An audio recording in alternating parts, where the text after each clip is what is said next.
सिद्धार्थ जी, आप उत्तर प्रदेश की राजनीति को बहुत करीब से देखते हैं, नब्ज पहचानते हैं। माइक अनम्यूट कर लीजिए सिद्धार्थ जी। मैं ये जानना चाहता हूँ आपसे, जब गए आज मुख्यमंत्री मिलने प्रधानमंत्री जी से, तो उन्हें कल का समय दिया गया। बंगाल से शुभेंदु अधिकारी आते हैं, जहां तक मेरी जानकारी आती है कुछ मिनटों में ही प्रधानमंत्री से मिल लेते हैं। देश के सबसे बड़े सूबे का मुख्यमंत्री उत्तर प्रदेश का दिल्ली जाता है और उससे कह दिया जाता है कि कल आप आइएगा, कल बात होगी। एक मैसेज तो जाते से पहले ये दे दिया गया। तो ऐसे में बड़ा सवाल यह है कि उत्तर प्रदेश की राजनीति के मायने क्या है, क्या संदेश आएगा? मुख्यमंत्री ने कंप्रोमाइज किया, मुख्यमंत्री अपनी शर्तों पर रहे, योगी झुके या मोदी झुके? सिद्धार्थ भाई अपना माइक अनम्यूट कर लीजिएगा, आपका माइक म्यूट है जी। सिद्धार्थ, देखिए, ये सत्य है कि मुख्यमंत्री योगी और प्रधानमंत्री मोदी, या बल्कि कहें कि बीजेपी में जो टॉप लीडरशिप है जिसमें दो ही नाम आते हैं, इनके बीच में सब कुछ सहज तो नहीं चल रहा था। बहुत असहजता थी और वो असहजता बढ़ते बढ़ते इस स्तर पर आ गई थी कि एक टकराव की स्थिति दिखाई देने लगी थी। उसके कारण बनते हैं अरविंद कुमार शर्मा, लेकिन एक अकेले अरविंद कुमार शर्मा ही कारण नहीं है। ये कारण उससे भी पहले से अगर आप देखें, क्योंकि पहले जब होता है, जब सावन है तो हर चीज हरा दिखाई पड़ता था, तो अब से पहले जनवरी में अरविंद कुमार शर्मा की एंट्री होती है। लेकिन उससे पहले भी अगर आप देखना शुरू करें तो बहुत चीजें आपस में बहुत इतनी सुलझी हुई नहीं थी। अब वो बढ़ते बढ़ते पाइलअप होती गई, और जैसा कि दोनों लोगों ने कहा, अशोक जी ने भी कहा और दीपक शर्मा ने भी कहा, कि स्थितियां बंगाल के चुनाव के बाद एक यू टर्न लेती हैं। नरेंद्र मोदी को के अपने एटीट्यूड को लेकर भी बदलाव होता है। अगर बंगाल चुनाव के नतीजे कहीं मनमाफिक होते फिर क्या होता, आप ये सोचिए। फिर आप खाली उत्तर प्रदेश के ऊपर बहस ना कर रहे होते, फिर आप शिवराज जी पे भी बहस कर रहे होते। बिल्कुल बिल्कुल। फिर आप येदुरप्पा पे भी, हाँ, येदुरप्पा पे कर रहे होते। और फिर बिहार में बड़ा भाई रहेगा मुख्यमंत्री, मतलब, या छोटा भाई को ही चलाने दिया जाएगा, ये भी अभी ये सब चर्चाओं में आ जाता और ये सब शुरू हो जाता कार्रवाई। तो बंगाल का चुनाव ये बहुत बड़ा टर्निंग पॉइंट साबित हुआ। यहाँ उत्तर प्रदेश को लेके एक महत्वपूर्ण बात यह है कि शायद उत्तर प्रदेश के बहाने भारतीय जनता पार्टी छात्रों को लेकर अपनी रणनीति पर, भारतीय जनता पार्टी से मेरा मतलब है प्रधानमंत्री और अमित शाह जी, छात्रों को लेकर अब अपनी रणनीति पर पुनर्विचार किया है और एक दूसरी स्ट्रेटजी अपनाने को मजबूर हुए हैं। अभी तक होता यह था कि नरेंद्र मोदी को, अमित शाह को, इन सबको खट्टर या वो तीरथ सिंह और ठाकुर जो हिमाचल, मतलब उस तरह के मुख्यमंत्री जो है वो ज्यादा पसंद आते थे। और ऐसे मुख्यमंत्रियों से जिनकी प्रदेश में अपनी रीढ़ थी, जिनका प्रदेश में एक कद था, ऐसे मुख्यमंत्री बहुत ज्यादा पसंद नहीं थे या बहुत ज्यादा उनको अपनी गुड बुक्स में नहीं रखते थे। लेकिन अब मुझे लगता है, देखिए, उत्तर प्रदेश से पहले अभी बहुत आसानी से उलटफेर हो गया था उत्तराखंड में। संघ का वहां भी एक राष्ट्रीय संगठन मंत्री है जो संघ का, वहां भी बीएल संतोष के पास ही चार्ज है। बीएल संतोष ही वहां भी सब कुछ देखते हैं, वहां भी संगठन सचिव है, सारी चीजें वही, हायरार्की वहां भी है। लेकिन वहां को लेकर संघ ने उस तरह की कवायद नहीं की, उस तरह का फीडबैक, कोई ऐसी चीजें नहीं हुई। उत्तर प्रदेश को आने की में जब स्थिति इस तरह की पैदा होती है तो उत्तर प्रदेश में आके ये सोच विचार उत्तर प्रदेश ने ये कही है, मुझे ऐसा लगता है कि अकेले योगी आदित्यनाथ नहीं बल्कि भारतीय जनता पार्टी के कई इस तरह के जो छात्र थे, जिनके ऊपर जो संकट समय समय पर मंडराता रहता था या मंडरा सकता था, इन सबके संकटों का निवारण किया है। क्योंकि छात्रों को लेकर एक नए सिरे से सोचना शुरू किया है।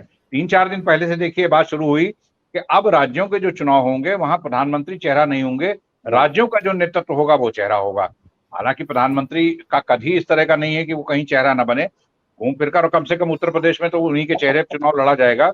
आप लाख कहते, भारतीय जनता पार्टी लाख कहते। तो ये अब इसमें योगी ने अकेले उत्तर प्रदेश का अपना किला मजबूत नहीं किया है, बल्कि मुझे लगता है कि भारतीय जनता पार्टी के कई लोगों के किले योगी के बहाने मजबूत हो गए हैं। और दिल्ली की जो मुख्यमंत्री का जाना है, ये किसी सेवा समर्पण, कोरोना महामारी के लेकर डिस्कशन, या उत्तर प्रदेश का चुनाव जो कि आने वाले 7-8 महीने बाद होना है, उसमें क्या करना है, या जिला पंचायत, ऐसी कोई चर्चा नहीं है। जाहिर सी बात है कि किसी न कोई जो समझौते का फार्मूला निकाला गया होगा या एक जो मैसेज देना है, फील गुड का मैसेज देना है कि भाई सब बहुत अच्छा है और उत्तर प्रदेश को लेके हम जो है वो कुछ चीजें कर रहे हैं, उस तरह का कोई चीज निकल कर आने वाली होगी दिल्ली से कल की बैठक के बाद। हो सकता है कि कल ही निकले या हो सकता है इसमें 4-5-6 दिन, जैसे कि भारतीय जनता पार्टी की सामान्य तौर पर आदत रही है कि कोई भी चीजें जो है वो कुछ देर उसको ठंडा करते हैं, फिर ठंडा करने का क्या है, ये कहिए थोड़ा देर फ्रिज में रख देते हैं, उसके बाद निकल के उससे सर्व करते हैं। तो हो सकता है कि अगर कल शाम नहीं तो हो सकता है कि इसमें कुछ समय लगे, लेकिन कोई ना कोई उत्तर प्रदेश को लेकर एक बीच का रास्ता निकालते हुए कुछ ना कुछ उत्तर प्रदेश को लेकर कोई घोषणा जरूर होने वाली है। और योगी ने अपनी, एक तो बंगाल के चुनाव के नतीजों का साथ लगा, संघ को के लिए उत्तर प्रदेश बहुत महत्वपूर्ण नजर आता है। उत्तर प्रदेश में जब हर कोई कह रहा है हिंदुत्व के एजेंडे पे चुनाव लड़ेंगे तो उसे लगता है कि योगी यहाँ के लिए महत्वपूर्ण है। तो न केवल योगी ने खुद का कद सीधा रखा है, बल्कि भारतीय जनता पार्टी के कई अन्य राज्यों के नेतृत्व को भी एक राहत का मौका दिया है। और उनकी वजह से मुझे लगता है कि ये राहत और कई राज्यों के मुख्यमंत्री भी महसूस कर रहे होंगे कि छात्रों की महत्ता को समझा गया, छात्रों को लेकर या स्टेट की लीडरशिप के बढ़ते कद को लेकर प्रधानमंत्री नरेंद्र मोदी को भी अपना रवैया, अपना नजरिया अपने को बदलना पड़ा। तो ये सारी चीजें जो है वो एक योगी के बहाने बहुत सी चीजें बदली हैं भारतीय जनता पार्टी में, भारतीय जनता पार्टी के शीर्ष नेतृत्व में बदली हैं। और संघ ने भी इंटरवीन करके जो भी भारतीय जनता पार्टी के कमान जिन दो लोगों के हाथ में है उनको भी सोचने को मजबूर किया और उनको अपनी राह पर लाने को मजबूर किया। भाई अगर समझौता हो जाता है, गुली गुली बातें हो जाती है, खीर खा ली जाती है, तो अरविंद शर्मा का क्या होगा? आपको क्या लगता है प्रधानमंत्री क्या कहेंगे और मुख्यमंत्री जी क्या क्या स्वीकार करेंगे अरविंद शर्मा को लेकर? अगर डिप्टी सीएम नहीं बनते हैं अरविंद शर्मा, गृह और नियुक्ति नहीं दी जाती है अरविंद शर्मा को, तो पूरे प्रदेश में तो मैसेज जाएगा कि योगी जी ने मोदी जी को झुका लिया, योगी जी ने अपनी चला ली। तो जो भारतीय जनता पार्टी के विधायक बेचारे नाराज बैठे हुए, मुंह फुला के बैठे हुए और डिप्रेशन में चले जाएंगे। तो क्या लग रहा है सिद्धार्थ भाई, क्या होगा अरविंद शर्मा को? आप अपना माइक अनम्यूट कर लीजिए। देखिए संजय जी, आदर्श परिस्थिति कम से कम भारतीय जनता पार्टी के लिए, उत्तर प्रदेश की सरकार के लिए तो वही होती जो आज सुबह तक चल रही। आज सुबह तक, अब से 2-3 दिन पहले से ये शुरू हो गया था कि उत्तर प्रदेश की क्राइसिस खत्म हो गई है, योगी जी बने रहेंगे, इनके चेहरे पर चुनाव लड़ा जाएगा। कैबिनेट एक्सपेंशन को लोगों ने खबरों के मामले में हाशिए पे डाल दिया था कि हाँ भाई ये कैबिनेट एक्सपेंशन होगा, कोई भी आ जाएगा। अब जो दिल्ली में एक्सरसाइज शुरू हुई है, जाहिर सी बात है कि इतने लोगों से मिलने जुलने के बाद एक कोई ना कोई फार्मूला निकल के आएगा, ना कोई एक चीज निकल के आएगी कि साहब अब ये होने जा रहा है उत्तर प्रदेश में। ये जो भी होने जा रहा है, भले ही दिल्ली बताएगा कि कैबिनेट एक्सपेंशन होगा, दिल्ली बताएगा ये लोग मंत्री बनेंगे, दिल्ली बताएगा कि अब इस फार्मूले पर चलेगा उत्तर प्रदेश, ये जो कुछ भी दिल्ली का नतीजा निकलेगा वो किसी एक को पीछे और किसी एक को आगे करेगा। और वो स्थितियां कम से कम भारतीय जनता पार्टी के लिए, उत्तर प्रदेश की सरकार के लिए, उत्तर प्रदेश के आने वाले चुनाव के लिए बहुत अच्छी नहीं। वो स्थितियां उत्तर प्रदेश के लिए, भारतीय जनता पार्टी के लिए आने वाले विधानसभा चुनावों के लिए बहुत अच्छी नहीं है। भले ही इसमें योगी जी को कुछ प्रधानमंत्री के मुकाबले समझौता करते हुए देखा जाए या प्रधानमंत्री को कुछ झुकते हुए या प्रधानमंत्री को कुछ मामलों में समझौता करते देखा, दोनों ही स्थितियां उत्तर प्रदेश की भारतीय जनता पार्टी के संकट को खत्म नहीं करने जा रही।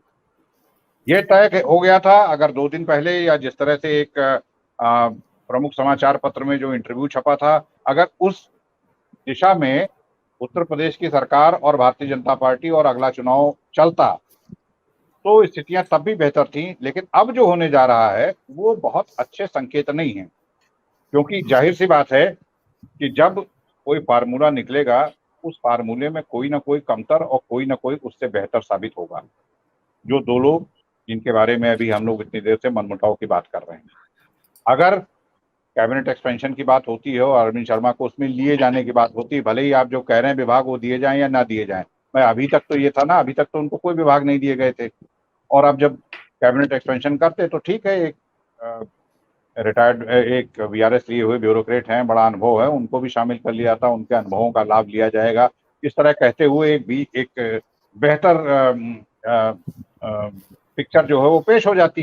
लेकिन अब तो ये लगेगा कि साहब दिल्ली के दबाव में, अब अगर कैबिनेट एक्सपेंशन होता है, कुछ मंत्री बनते हैं, तो सीधे ये मैसेज जाएगा कि दिल्ली के दबाव में, शीर्ष नेतृत्व के दबाव में इन लोगों को शामिल करना पड़ा।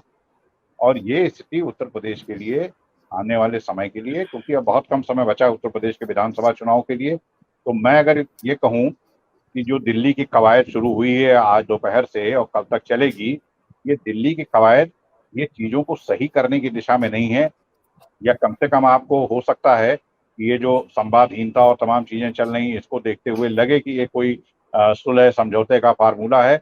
लेकिन इस सुलह समझौते का फार्मूला व्यक्तियों के बीच में तो हो सकता है, लेकिन जनता के लिहाज से, आने वाले चुनाव के लिहाज से कोई बहुत अच्छा संकेत देने नहीं जा रहा है। क्योंकि अब स्टेलमेट, तो इसका मतलब है कि कल की यही आने वाले दिनों का यही वो है कि स्टेलमेट रिमेन्स, इट कंटिन्यूज, ये खत्म नहीं हुआ। फिर गांठ पड़ी जी, खत्म तो तब होता कि जब जो इंटरव्यू में छप गया था, या जो राधा मोहन सिंह यहाँ बोल गए थे, जो बीएल संतोष ने ट्वीट कर दिया था, उस रास्ते पे चलते कि भाई ठीक है, उत्तर प्रदेश का चेहरा योगी आदित्यनाथ रहेंगे, उत्तर प्रदेश के मुख्यमंत्री भी रहेंगे, उनके नेतृत्व में चुनाव लड़ा जाएगा। हाँ, कैबिनेट एक्सपेंशन आज से 10 दिन के बाद अगर पूर्व की परिस्थितियों में कैबिनेट एक्सपेंशन हो जाता, कोई बड़ी बात नहीं थी।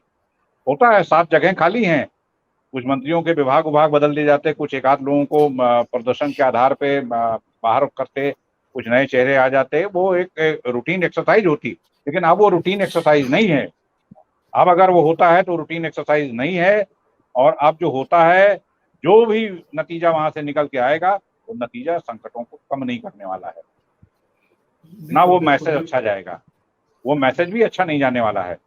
और तब जबकि चुनाव बहुत कम समय रह गया है, और अगर जो संघ का प्रस्ताव है कि छत्रपों के बूते चुनाव लड़ा जाएगा, चेहरा प्रधानमंत्री नरेंद्र मोदी नहीं होंगे, किसी स्थानीय चेहरा, मतलब जो क्षेत्रीय चेहरे हैं आने वाले हर राज्यों के लिए है, वो केवल उत्तर प्रदेश के लिए नहीं है, कि राज्यों के चेहरे चुनाव में आगे होंगे।